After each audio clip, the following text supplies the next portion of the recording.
Réaliser un collet battu en 3/4 passage 16.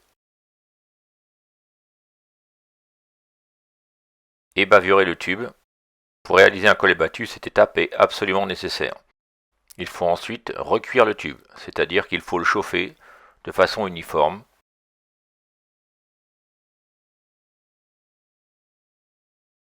Voilà, on commence à voir des vagues. Le tube a été recuit. Mesurez l'intérieur de l'écrou. Pour du 3/4, l'intérieur est de 24 mm. Pour déterminer la hauteur du collet battu, il faut appliquer la formule suivante. Le diamètre intérieur de l'écrou moins le diamètre du tube, plus 1, le tout divisé par 2. Ici, ça nous fait donc 24 moins 16, plus 1 divisé par 2, ce qui nous fait une hauteur de collet de 4,5 mm. On va donc tracer sur le tube la hauteur 4,5. Tracer sur le tube la cote calculée. C'est toujours 4,5 dans notre cas.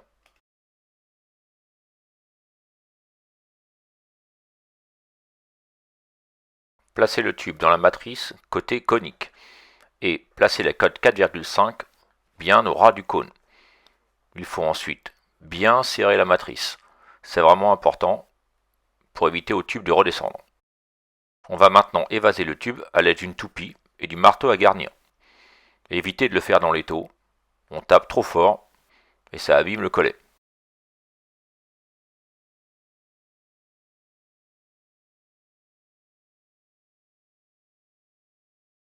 Le tube doit bien prendre la forme du cône dans la matrice.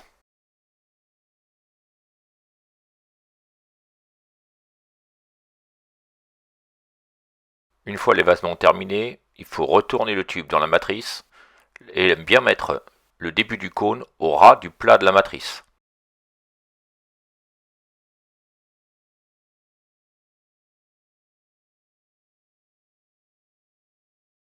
Voilà, dans notre cas, on est bien au ras du plat. On va maintenant terminer le collet battu en frappant vers l'extérieur avec un marteau à garnir.